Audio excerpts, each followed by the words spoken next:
Hi, Rafael, can you share your screen again? I had to reclaim being host because I wasn't able to start recording otherwise. There you go. Now we have you again.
Very well, everyone.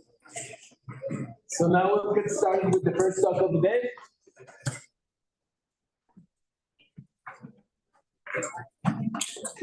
Good morning, faculty, students. Please quiet down. Welcome to the first talk of the day, which is modeling Mexican cartels through a complex system, which will be delivered by Dr. Rafael Prieto Curiel. Before we begin, to the people who join us on Zoom, we kindly ask you to write your questions down in the chat so that the speaker can answer them in the corresponding section of the talk. We kindly ask you to put your mobile devices on silent for the duration of the talk. Thank you very much and welcome. Rafael Prieto Curiel is a faculty member at the Complexity Science Hub, working on violence, mobility, migration, and urban dynamics. He is the group leader of Society Moving and collaborates with the OECD and the World Bank to study urban dynamics. In addition, Rafael is Alan's scientific advisor. Before joining CSH in May 2022, he was the Mathematical Institute of the University of Oxford, UCLA, CASA. He holds an MSc in statistics and a PhD in maths and security and crime at University College London, UCL. Rafael also worked in the Emergency Attention Center from Mexico City, CFI, as Director of Strategic Analysis on crime forecasting and police and resource allocation. Please begin. Thank you very much for the kind words and the presentation. I think now you can see my screen, and I think now you can hear me, right? Yeah, we can see you. Let me just adjust the volume here. Okay. Excellent. So, first, thank you for the invitation. I wish I was in Querétaro today, but I'm saying hello to you from Vienna in Austria. As they mentioned, I'm a researcher here in the Complexity Science Hub, working on different topics, including migration and cartels and terrorism. And you'll see why. My idea is first to give you an idea of why science and crime, because I think that would be for me the first question I would ask. Why or how is science contributing to this understanding of crime? It starts with a personal experience, actually. I did mathematics in ITAM in Mexico City. And I remember the science week or the mathematics week in Mexico City, and it was for me super exciting to see all the different paths that a scientist can have, and that mathematicians, oh, you can work in a bank, and you can work, I don't know, in the public sector, and you can work in for a marketing company or something like that. And it never occurred to me, but somehow I actually ended up working in the police. So that is me in the police department in Mexico City. And yes, I am very tall, especially for being in Mexico, but it was very exciting working for the police in Mexico City. And this is actually my team. From left to right, a mathematician, a police officer from the street, a photographer from the PGR, the investigative police, a member of the army. Marina is the first lady from left to right. She is now finishing her PhD, also research on inequalities and women. Vero, she used to be part of like the army. Adrian is an economist, and in the right-hand side, you also have like more science. So we were like a super exciting team, half of them with experience in the police and in the streets, and half of us with like models and data. So what we did is somewhere here in the C4, this is actually my last day on that work. And we can tell I was very tall in that position. I used to work in this C4 that is now called C5. We have thousands of cameras in the city, and we are surveilling really with hundreds of police officers everything that happens in the city. And by everything, it means literally when a person is drinking in the streets or when a person is dumping some stuff illegally, or whenever they do something, we are watching it with cameras like this. And monitoring centers like those in Mexico City, we actually have 6. This is just the main one, but there are other 5 of them. My office was right around this floor, and it was super exciting to see what is actually happening in this city. And the challenge is, well, yes, you have many cameras, and yes, you have many police officers, but that doesn't mean that you're watching them all at the same time. So actually, you have to be very strategic in the number of cameras that you can watch and which ones, right? Because how many cameras there are in Mexico City? Well, around 60,000. How many police officers do you actually have sitting down watching a camera? Much less than 1,000. That means that for every 60 cameras or more, you only have a single person. So if you have to assign 60 cameras per person, really, that means you will look at it 1 minute and then you will not come back to that camera in 1 hour. Everything happens in 1 hour, right? So you cannot just watch them all. And this is what we did with mathematics and data. And then I did my PhD and so on. And I want to convince you today that science and what you're doing this week in Arkansas State with this week that looks super exciting and the program actually looks very cool. One of these topics is science, STEM, and violence, right? So hopefully I will convince you a bit that is interesting.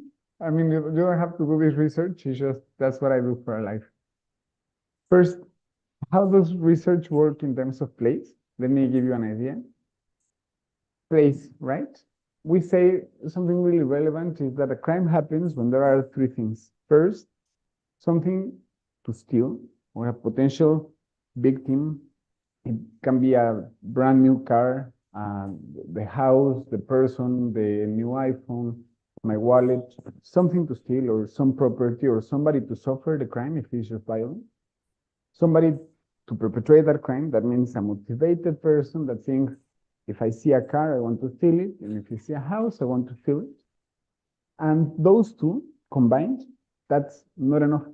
You need a third component that comes from the opportunity. Because victims and criminals, we actually interact very frequently, but that doesn't mean there is a crime, because most likely there is a police nearby, or there are not the right conditions.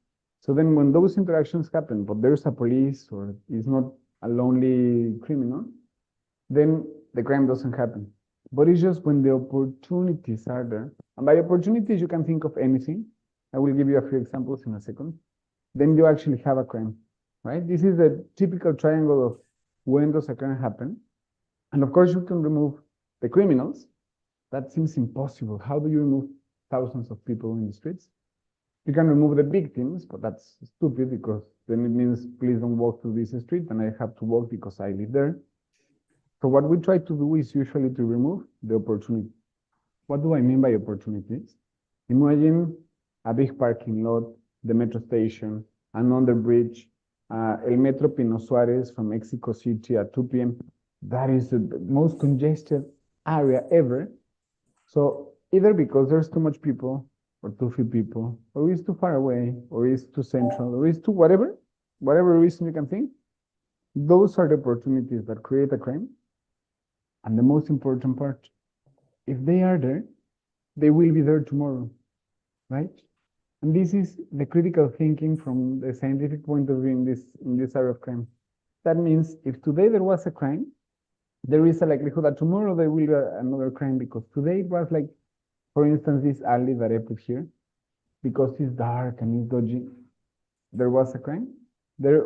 Tomorrow there's going to be also a crime, because equally dark is going to be equally lonely, or Metro Pantitlan is going to be equally busy.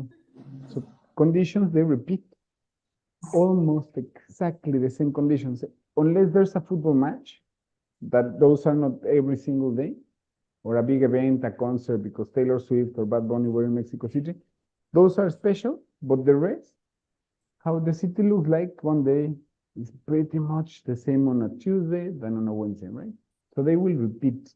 And because they repeat, if I give you a map, and this is a map of Mexico City, I'm sorry I don't have one from Querétaro, but I don't have public data from Querétaro, but there is from Mexico City. We put a pin on every single crime that occurred. And you can just give you an idea. If I put it red, then it means robbery of a person. That means somebody stole a wallet or somebody stole a phone. And you can tell that there are some spaces where you have a lot of this crime, right? And a lot of this crime means a lot of pickpocketing, phones being stolen, or stuff like that. And guess what? This, if you recognize Mexico City, this is Avenida Reforma. This is a beautiful park called Alameda Central.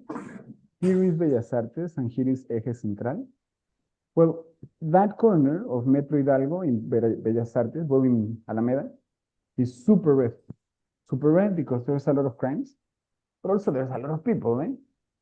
If you just go a bit to the south and a bit to the west, you can tell that, I mean, you're basically in the same city, just a few blocks away, and there is almost no crime. Furthermore, you can tell that there are neighborhoods, even in the same area. I'm not moving many kilometers, actually just a couple of 100 meters, where there's a lot of car theft, but not so many robbery of a person, or where there's more violent car thefts. Violent car theft means the person was driving and they got their car stolen, or where there's a robbery of a business. That usually means they go into an OXXO or a 7-Eleven and they steal cigarettes and booze and some money. Well, you have these spatial patterns, right? And let's try to capture them. So what we do is we take this, we try to tell to the police where is it going to happen. So now I put, instead of just the schematic photo, an aerial photo from Mexico City. You can tell this is Bellas Artes, well, Alameda, Bellas Artes, Avenida Reforma. And what we do is we try to take some police officers, we try to assign where each police officer will go in case of a 911 emergency. So if you call 911, we say, okay, the nearest police officer should be in this neighborhood and you should attend this emergency. Now, challenge, you want to have some partition so that the number of emergencies that one police officer has is similar to the number of emergencies that another police officer has. And that is actually super challenging, because imagine that the police officer that is monitoring this train station, that is Metro Hidalgo, has one emergency per hour. So then you need to basically put a police officer there standing every single time. Whereas in another neighborhood, in Lomas de Chapultepec, there is one emergency every 3 weeks, right? So they are more like free, because there is no many activities going on in Lomas de Chapultepec, right? And secondly, how do we estimate it? Okay, let me give you a rough idea. Imagine you take the location of a crime, and I put it here on a map. You take the location of where the crime occurs, and we put on top of every location a surface that is like a bell, like a smoothed surface, that tells you what is the probability that if a crime happens here, a future crime happens within some distance. And obviously, the farther you are, is less likely, right? Because the conditions are changing by the meter, let's say. So if I was standing outside of Metro Bellas Artes and I move 2 meters, then the conditions are basically the same. 30 meters, conditions are similar, and 200 meters, conditions are too different, right? So this we capture with this smooth surface. And if I take those 4 crimes and I add the surface for those crimes, then I obtain this that is called the kernel density. It's a very pretty surface, and we use it a lot. You'll see why. After I take all of those surfaces, I add it for every single crime in Mexico City. And these are crimes reported to Mexico City in 2018. Every single red dot. You can tell that there's a special pattern. This is the airport, and this is Chapultepec. You can tell that there are avenues, north-south, like Insurgentes, and spots where there's more concentration. So now I have in the bottom the crimes, and in the top part, the kernels, okay? Let's look at the kernel, but from the top, instead of like in 3D, just from 2D. And that looks like this. Again, the airport, and Chapultepec, and many avenues. But now you can tell that there are these super red spots, right? Instead of getting this 3D effect that looks pretty but is useless, let me plot it just flat. It's the same map, it's the same kernel. Now let me plot it exactly the same, but a bit more detail. Now you can tell why this is so useful. What we're doing here is we're taking Chapultepec and the airport in Mexico City, the delineation of the alcaldías in Mexico City, and the red areas where you have a lot of crime, and the blue areas are where you have almost no crime. White means 0 crimes, right? You can tell that crime is forming this spatial pattern that actually is super interesting. And there are many things to look at, but the more important thing for me is that I can give you the map of how this looks, how Mexico City looks in 2018, and how it looks in 2023, and it's going to be the same map. Yes, there are some variations. Yes, there is some difference, but basically, these avenues that you can tell that there are avenues there like Calzada Ignacio Zaragoza, like Central de Abasto, like Condesa and Roma, Polanco that has very few crimes. Those patterns will be there, of course, because Tepito that is this neighborhood in the central part of Mexico City will be equally dangerous next year, right? And I know, and you know, so therefore the map will have to reflect this, right? So this, we give it to the police and they have to respond to emergencies like so. And this is with respect to the space of crime. What about the time of crimes? Well, let's do the same. I take you here in the horizontal axis, when a crime happens, is 1 crime, 2 crimes, 3 crimes. I take a surface, only now it's in 2 dimensions. So it's in 1 dimension, the time has 1 dimension. And I take a kernel, I sum them up, and here, because you have 3 crimes, then this thingy is taller, right? After the Sunday comes the Monday. So then after this thing that corresponds to this crime is a bit high, it tells you that, yeah, I can also feel it on a Monday morning, right? This is the only trick. But what happens when I do this to all the crimes in Mexico City? Well, actually it looks like this.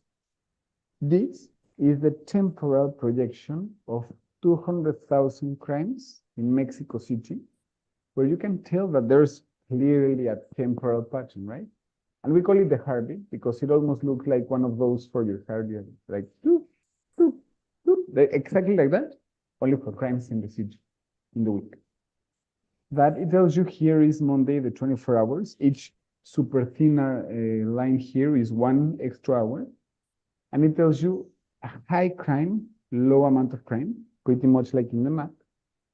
And it tells you, okay, in the morning, but morning means 4 a.m., 3 a.m. There is nothing happening in Mondays. And then when people wake up and they go to school and they go to work, there's more crime. It reaches a peak around 1 p.m. It goes down at around 4, 5 p.m. It goes up again at 8, 9 p.m. And then it fluctuates backwards, right? Down. This Monday is exactly the same as Tuesday, basically.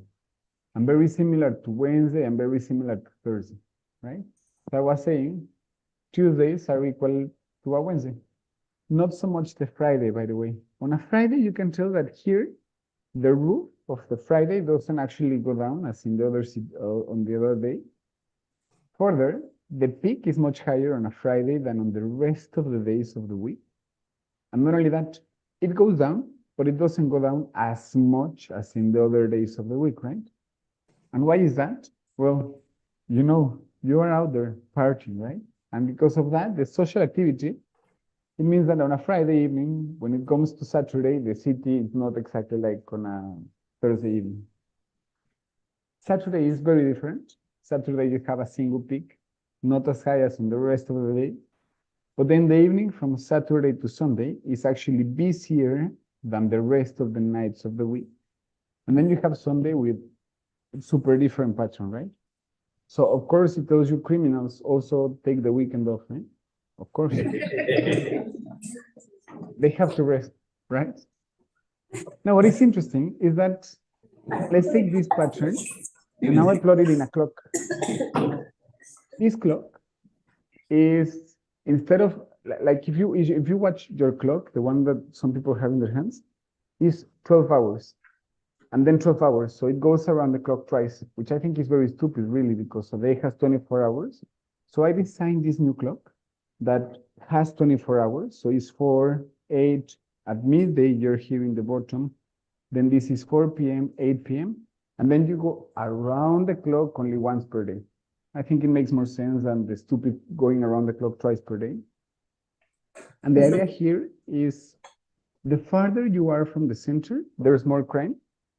And the closer you are to the center, there is less crime. And the city begins on a Monday, that is this purple line, at midnight, right? On a Monday, you can tell that the crime increases, the intensity of crime, and is higher than other days of the week. And then we go to Monday at midday, and then it follows some pattern when it transforms into Tuesday. That is the second violet line.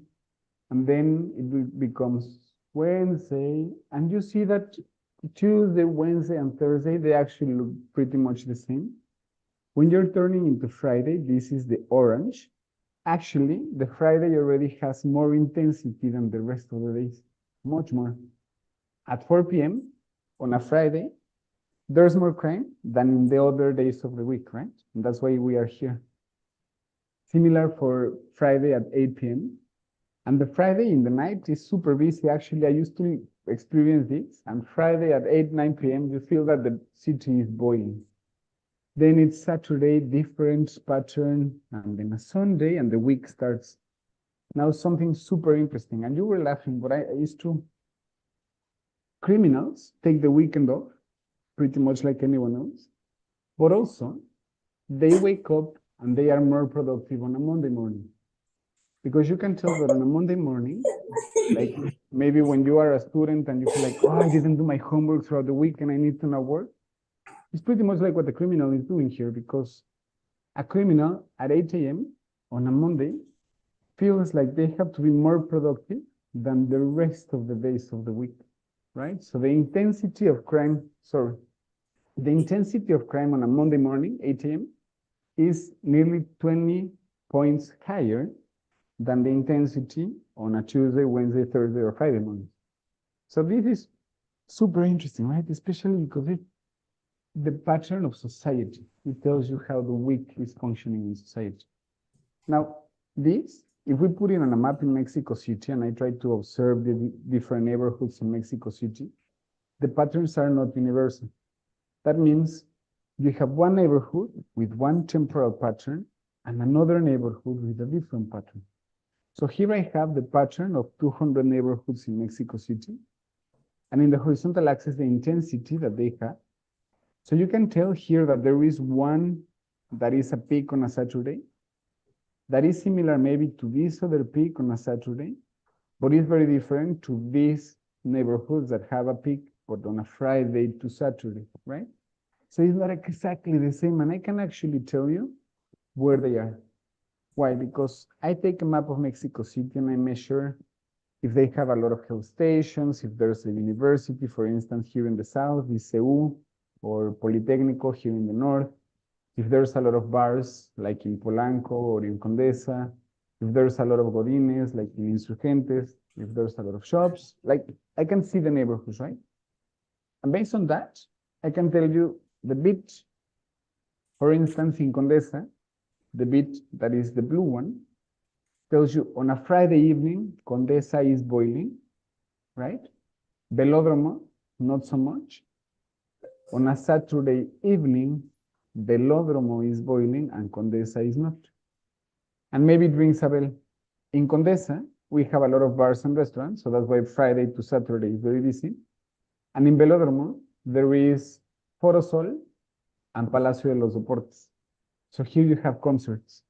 That concerts, they finish Saturday at 11 p.m. and there's a lot of crime going on. Actually, my personal story, I've been the victim of 2 crimes in Mexico City, both here, Saturday at 11 p.m. My phone got stolen twice in that station. So yes, you can tell that there is a temporal pattern that is based on the neighborhoods and the attractions that you have there. And then we can actually see and compare, for instance, how is the downtown? Downtown, I plotted with the letter G, and downtown is this bit that is extremely high on a Saturday. How is near downtown, so Alameda, Bellas Artes, Zócalo, all that part of Mexico City, you can tell that it's actually increasing throughout the week, the biggest peak, and actually very intense on a Saturday. How is, for instance, when you move away from the city center, so you move to letters D or E, you're moving more to the offices and more to the leisure spaces, right? So then you have a different bit in D and E.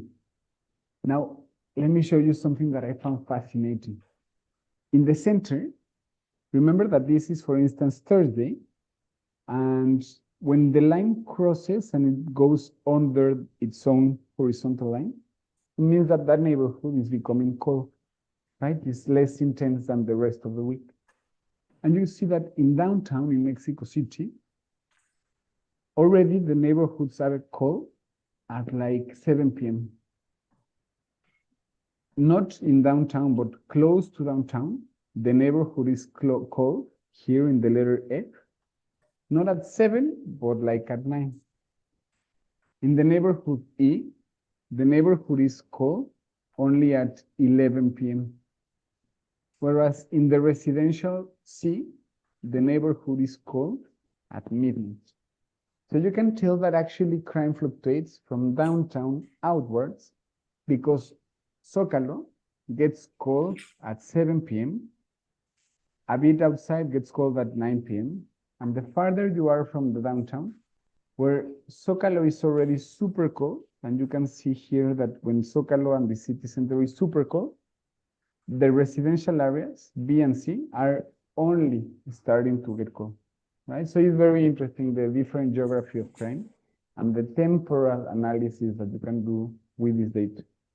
And now finally, well, if you're interested, we have a couple of papers there, but let me move to the cartels part, right? I'm convinced that we have a lot to do with crime and science, different branches of science, including chemistry and forensics to detect who was there, fingerprints, aromas, research on social networks, mathematics, engineering, lawyers. We need more. That's precisely the point of this STEM week, right? And in Kansas State University, that's what they're trying to do. And I find it fascinating. So I'm going to show you one with cartels in Mexico. Now, I presented this a few times for an international audience, and I know that maybe some of you are in Mexico, so you know what a cartel is. But I always try to start with a photo of a cartel. So a cartel actually is like a big army, right? It's not like a tiny gang of people, it's a big army. And now Mexico is one of the most violent countries in the world. Of course, it has become, and for the past 12 years, it's becoming like that. So here I have, for instance, the intentional homicide in different countries. In Mexico, it's reaching 30 homicides per 100,000 people. And today, I'm standing in Austria, in Vienna, where the homicide rate is like not even 1/30 of that. So yes, there are countries that are super Pacific. Even Ecuador is now much, much violent than it used to be, but it's far away from being the situation that we have in Mexico. Not only that, we have tried. And I like to show this graph that tells you the number of intentional homicides per 100,000. Between many years, so there's 30 years in the figure, and you can tell that we were somewhere, yes, violent, yes, slightly above, because although 10 looks okay, once you put it in the context of Mexico, 10 homicides per 100,000 people looks like, okay, it's not that bad. Remember that Austria is 1/12 of that anyway. So we would not be able to stand here. It would have been a very violent country anyway. But we tried it, and by trying it, it seems like we just ruined it, right? And not only that, we have tried everything. And because you're from Mexico, you know, we voted for many parties. We had PAN, we have M3, now we have Morena, and nothing seems to work, really. And if you want to defend a party, I don't care, it doesn't work. None of them. Really, we have tried the three big parties that there are in Mexico, and they all seem to fail these policies, right? And one of the reasons for me is that basically we're lacking science for cartels, and this is the critical part. So after looking at this, before I move to the why, one day I was thinking, like, how is it possible that cartels, they lose so many members, because really they are losing. You open the news no matter when now in Mexico, no matter what, and we either talk about something stupid thing that the president said, or we talk about some violent event in Mexico. That's basically now the two news that you have in the country. So how is it that cartels manage to survive this amazing amount of violence, but they don't get smaller? So for me, that became a mathematical challenge. Like, I don't know the cartels, right? And I cannot know, because there's never going to be a census of cartels. There's never going to be a count of, hey, who's a member of a cartel and whatever. So how is it that 12 years or maybe 15 years of violence and these structures, they still prevail? Okay, that means imagine that a cartel works basically like a black box, and I will not be able to see inside this black box. So this is the black box, right? The unknown things. I don't know the members. I don't know how many people there are. I don't know their weapons. Sometimes you do because they put it on the media, but basically we don't. We don't know the structures, the hierarchies, or whatever. But what I can tell you from the cartels, at least vaguely, what I can tell you is that we arrest some of the members, and that we call casualty, sorry, incapacitation. We arrest some of its members, and they kill each other, right? So I cannot look inside the black box, but I can tell that from this black box, there's members coming out. That is the number of people that get arrested and the number of people that get killed. And that's it. So this becomes actually a mathematical question. What's inside the box if you tell me how many members are coming out, right? That's basically the whole idea of this project. So for me, after thinking and discussing with cartel experts and with Alejandro Hope and my colleague Gian Maria from Italy that does research on mafias in Italy, we structured the reasons why the cartel changes in size in 4. Here, the size of a cartel is a disc or a circle. Bigger circle means bigger cartels. So in this figure, this is a very big cartel, and this is a very small cartel, right? And we say that if the cartel recruits, it gets bigger. So like a company is recruiting, okay, if the cartel recruits, the cartel is getting bigger. Then if we incapacitate them or arrest them, then the cartel loses a chunk of its members. Maturity means that the cartel fights against itself. Like every other institution, they tend to reach a saturation point or a maturity point. So then a big cartel tends to get that point. And then finally, there's conflict. That means one cartel, let's say Cartel Jalisco, fighting another cartel, say Sinaloa. These two cartels fight, and therefore both cartels lose members, right? And that's it. I don't know anything of this. So I say there's a parameter which will they recruit that I don't know. A parameter which will cartels incapacitate that I don't know, right? But those are the reasons why a cartel can fluctuate in size. And this becomes very philosophical. How is it that we can observe so many casualties? That means cartel homicides and incapacitations, cartel arrests, without cartels disappearing. Well, let's write an equation for that. Let's try to look at the network of cartels. So thanks to a data set called BACRIN, that is there cited in the bottom, we obtain data on different cartels, and they are again are these nodes on a graph. Each cartel is represented by one of these circles. So for instance, Cartel Sinaloa, Cartel Juárez, Cartel Jalisco Nueva Generación, Los Rojos, and etc. Every node is a cartel. Bigger nodes, bigger cartels. And every time two cartels fight, you put a line between those two. So you can tell that, for instance, Cartel Jalisco fights a lot this cartel on the left, and Cartel Jalisco fights a lot Cartel Sinaloa, right? Now let me give you the alliances. Every time a cartel is forming an alliance with another cartel, we put a line. Now this data looks a bit more structured because on the right, there is alliances, and on the left, there are rivalries. You can tell that there is a very structured pattern where you have one cartel with many satellite cartels around. There are small satellites that basically just are Cartel Jalisco, but this is Cartel Jalisco, right? In the bottom, you have Cartel Sinaloa, also with many affiliates or small cartels that are simply not part of Cartel Sinaloa, but almost. Similarly for Nueva Familia Michoacana, El Golfo, Los Zetas. So this is like the criminal structure that we have today in Mexico. Well, in 2020, because that's the data that we have. And now the mathematics. And I promise you, this is the only equation for today. The idea that the cartels will get bigger or smaller for some reason, we can write it as a differential equation. That means we write the size of the cartel, C, I, because there's one cartel, so it would be C1 or C2 or C, it's a large list of cartels, 150 cartels.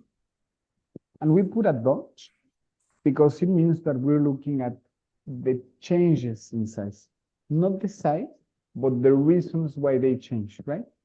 If you have done some differential equations, you are more familiar with this notation, even calculus. It means that we're looking at the derivative of the cartel size with respect to time. And I say there are 4 reasons why a cartel fluctuates in size.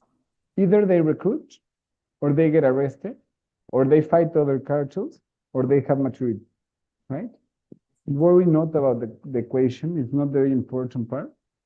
There are 3 negative terms. If you see, it tells you that they get smaller because they get arrested, they get smaller because they get killed, and they get smaller because they fight against themselves. And the only positive sign is the one for recruitment. Okay? That's basically the whole system, and is the most simple possible expression for cartel size. Now, this is 150 equations, and guess what? I solved them. Well, not me, a computer, obviously. And after solving them, we got this paper that perhaps you heard about it. If not, you can follow me on Twitter, and it's posted there, and in this magazine. And I was in the news a lot. After my paper got published, I've given 85 interviews in the media, including Carmen Aristegui, including Adela Micha, people like super interested in media, hearing about cartels in Mexico, including The Guardian, Fox News, and Independent, including The Economist. They actually got our figure. And why? Let me show you the results. First, not only these people, but also our beloved president also shared my paper on his press conference one morning. This is me on Twitter, by the way. And he said, as I was expecting, that thank you, scientists, for taking the time for looking at your country. No, he said that I'm a conservative he trying to demote his government, which is obviously not true. I think he's doing it by himself, so there is no need for other people. But this is what happened, and that's why it got a lot of media attention, right? One of the reasons is that after solving the equation, we tried to get some relative size, and we got that, okay, what are the biggest employers in Mexico? And number one is Coca-Cola, number two is Walmart, number three is Manpower, a human resources company. Number four is America Mobile, and then we finally go to cartels. So, of course, one of the news is cartels are the fifth largest employer in the country. And this is it, because we solved the equations and we saw that cartels, they need to have around 175,000 members.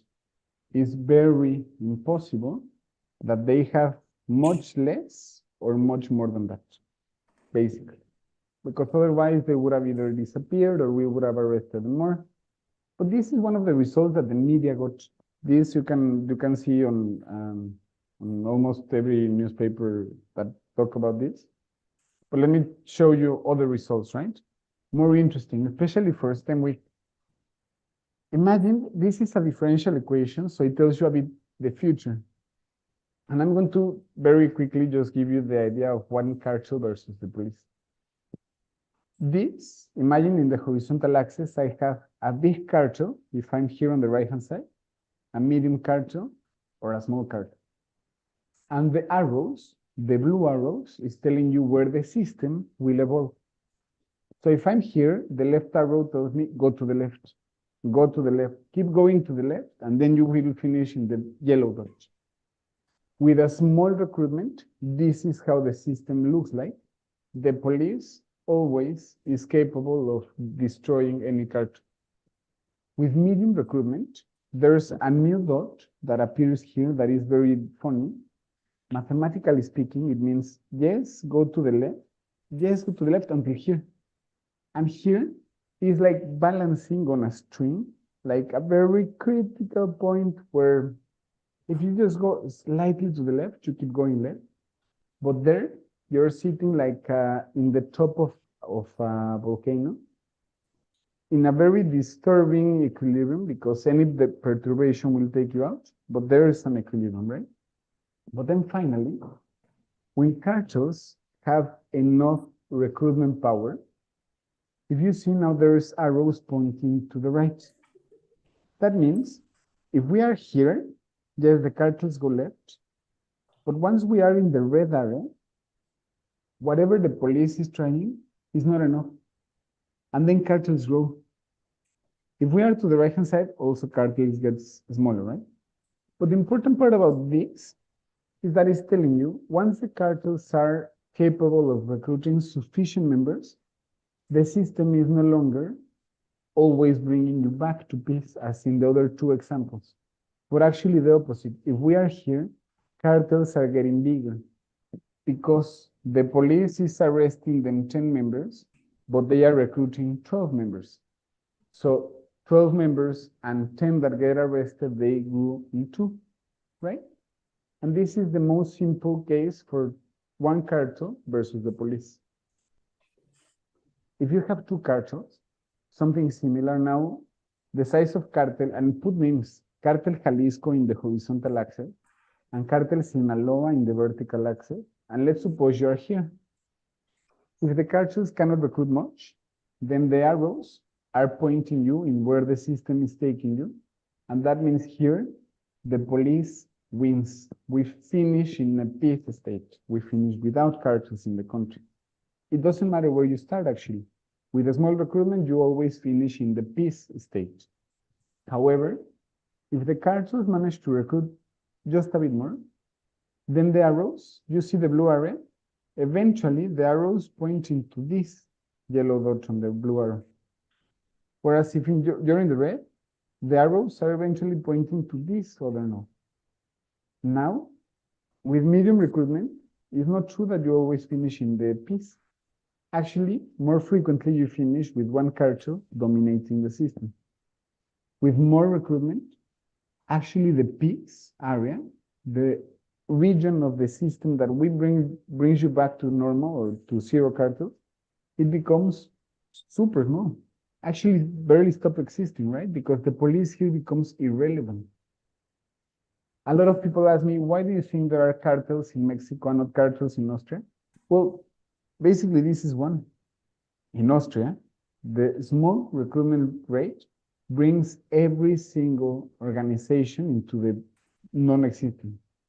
And whenever a new one appears, they get destroyed very quickly, right? Because the state can overthrow them. In Mexico, we are already far away for decades, and it's not one party or the other. It doesn't matter what. We are somewhere here where the cartels are simply much more capable of recruiting than what the police can destroy. Another result, we look at how the country will look like in the next 5 years. And if we do the same as the current party is doing with abrazos, no balazos, but I don't even know what that means, then the amount of violence in the country is just going to grow in the next 5 years. This is super worrying. Like Mexico is not going in the right direction at all. And it's just a matter of turning on the news, really. It's not like a surprise for anyone. But I used to work for the police, right? So here is what I wondered, well, we can arrest more people. And what if we do? Well, like changing the parameter is changing the volume in the radio station. I simulated the next 5 years of Mexico. And if we double the number of arrests that we do today, Mexico will be more violent than it is today. This is one of the most disgusting results I have ever gotten in my career as a researcher. Even if we arrest twice the number of criminals, we are not going to bring Mexico back to peace. Actually, Mexico is going to be more violent. I'm going to be honest, when I got this result, I had to close my laptop and walk home for half an hour more just to get this idea of my mind. Really, not even with twice the number of arrests, we can dismantle cartels. We have to try something different. What if we change the recruitment? That is the other parameter from the system, right? Remember that one equation that I showed today? In that equation, there's one thing that brings cartel bigger, and the other ones make them smaller. If we make the recruitment half of what they have today, we will reduce the violence. If we actually half the recruitment, by 2027, Mexico will be slightly less violent than it is today, but more violent than it was in 2012. That was already too violent. If we reduce the recruitment to zero, because a mathematician always loves to do it, bringing the system to the corner just to see what would happen, just because the equations allow. If we make the recruitment zero, yes, we're going to be less violent than in 2012, but even in this scenario, Mexico would be more violent than almost every country in the world. That's the current situation. And so it is actually a very tricky situation. Even with zero recruitment, that cannot happen. Mexico will still be one of the most violent countries in the world in the next 5 years. Challenging, right? Now, what other options do we have? Let me show you a couple of ideas. One is what happens in El Salvador. In El Salvador, they have a new re-elected president, Nayib Bukele, that he's arresting everyone with a total disregard and violation of human rights. And it seems like some people think that this is the solution for violence. I don't think so, really, for many reasons. First, the human rights violation, like you can clearly tell what are the conditions in prison. But not only that, how is in the long run going to look like? How financially viable? Who's paying for the people in prison? What percentage? Well, if we did this in Mexico, we would need to arrest around 2 million people, the same volume, right? And that means increasing the prison population in Mexico by like 11. we don't have those resources, and this is a brutal strategy that perhaps is giving results in the short run, but it's not clear that this is the solution in the long run. So this is for me one challenge. And the next one is related to the narco culture. Maybe you remember this. A few months ago, a football player was celebrating the birthday of his son, and they decided to make it with the theme of La Chapiza. And they disguise themselves as members of a cartel, or even what happened in Chiapas. What happened in Chiapas was Cartel Sinaloa a few weeks ago entering a town and being celebrated with the town nearby because they were finally entering the town. Now, I don't know if you've seen this with football players or with scientists or with anything, or except with the narco. What do you think any of these teenagers standing in the queue are thinking? That going to the cartel is terrible? I don't think so. So for me, there are many elements now embedded in the culture that make the policy of recruitment extremely challenging. But at least in my view, thanks to this research and thanks to doing research with science on cartels, we are finally able to understand a bit more. I'm not telling you we understand it perfectly, but at least we understand a bit more. At least that there's a lot of cartel members, fifth largest recruiter in the world, and that even if we arrest a lot of members, that is not going to bring Mexico back into a peaceful state. And with that, I want to say thank you, and perhaps if there's any questions, I would like to take them.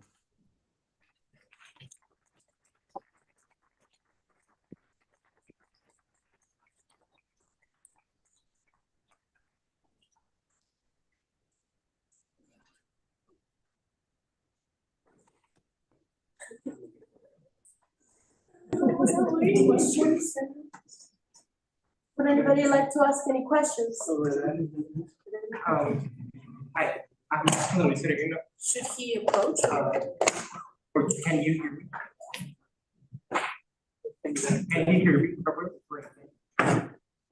Maybe approach? Maybe you can approach, so the microphone is all the way here. So. Try to speak loud.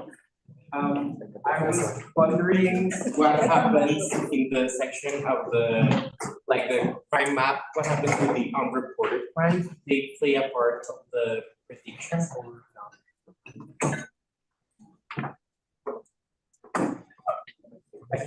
Sorry, I think you asked a question and I have no clue what you said. I'm very sorry. I can repeat it, yes. So he's asking if the unreported crime is included into your maps or the data that you're using, or that's something else. Amazing question. Thank you very much. By the way, I put my Twitter account just in case you want to contact me on Twitter. It may be easier for some of the questions to be asked. No, in the map, we don't have an reported crime. That is a fantastic question. Guess how many crimes are reported in Mexico City? Like 7% or less. Especially if there's a car stolen, then it's reported. Only 66% of the cars that are stolen. But if they stole your phone, there's a 99% chance that you don't report it. However, we believe that that is a process, or at least we hope that this is a process called thinning. That means we hope that there is no big spatial bias with regards to the reportedness of crime. So imagine that this map corresponds to only 7% of the crimes. But if I pile instead of only 7%, 20% of the crimes, that means 3 times more crimes, we hope that the intensity shape is going to look very similar, only assuming that there is no spatial bias.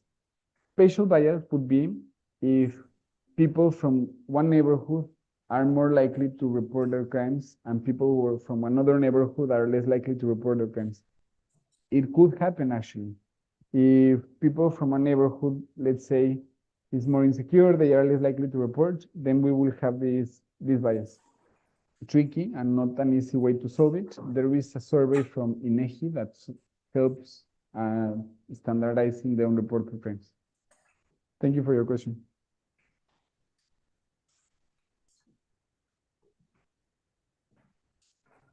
Other questions? Yes, Dr. Yes, Velázquez. thank you very much for your interesting talk. I think that it's really cool to see how can we use mathematics to study complex systems, in this case, violence in Mexico. And I think that we could also try to apply mathematics, for instance, in biological systems that are also complex. And it's really cool to see his research. And my question goes more into the political aspect, because as you have shown, with these models, we have or we could, in principle, develop political strategies to try to minimize or at least or make disappear this cancer, right? And my question to you is, what do you see from the politicians? They are open to develop these political strategies, because something that I can infer from your model is that this approach is not in the short term. So we need to wait a long time to apply these politics and to start to see reduction in the size of the cartels. So I don't know, what do you see or what do you think from the political perspective?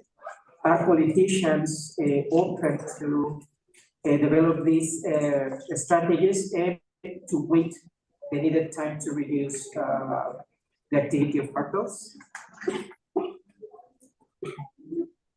Thank you very much for your question. I unfortunately was expecting a different reaction from the Mexican government, especially related to the publication of the article. It's not easy to be published in Science and with something as serious as the violence in our country. And I was expecting, I don't know, a meeting with policers in the country, or something similar, and I was just exposed pretty much as you're seeing in the screen today, saying that I'm a conservative fifi trying to demote the government, and I was so extremely disappointed at the president, and I thought it wasn't like the lowest point, but then I saw what he did with the reporters this week, and I was like, well, really, this is now the lowest of the lowest, and it's a new low every week, no? I really expect that the elections bring into term a different attitude towards science. And it doesn't matter which of the three candidates of the presidency will win. I really hope that they bring a new attitude towards science, because I promise you, I am totally against the policy of López Obrador, pretty much as I was against the policies of Peña Nieto. Like I'm not a member of a party at all. I'm just a scientist criticizing whatever insecurity issues I see. And I believe at least that the last term, 6 years ago, I could criticize, and there wasn't like, oh, because you're a member from this other party, you want to criticize my government. So that is my hope.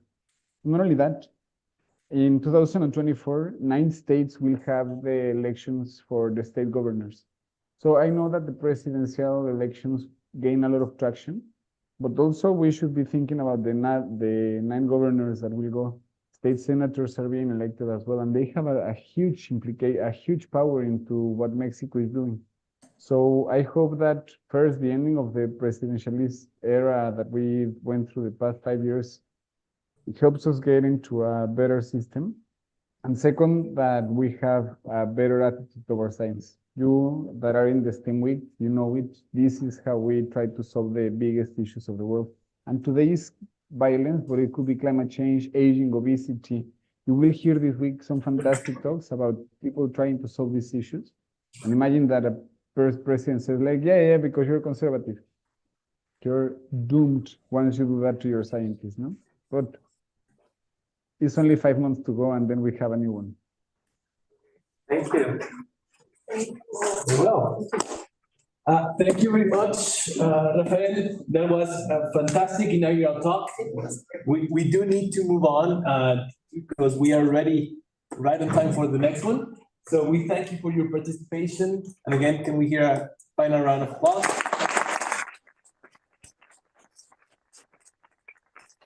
Thank you very much, and thank you for hosting me. Good luck in the rest of the STEM week. Can you put up your Twitter quickly again?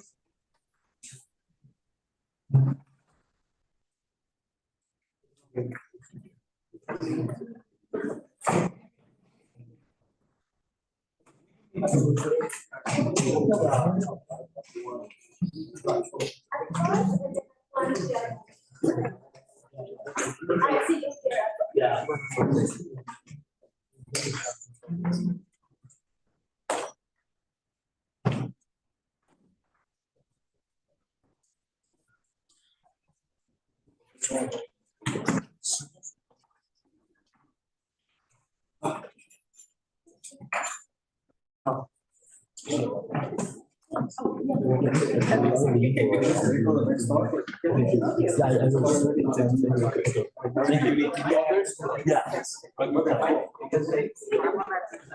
Very well, thank you so much. That is the Twitter account for Dr. Prieto Curiel. And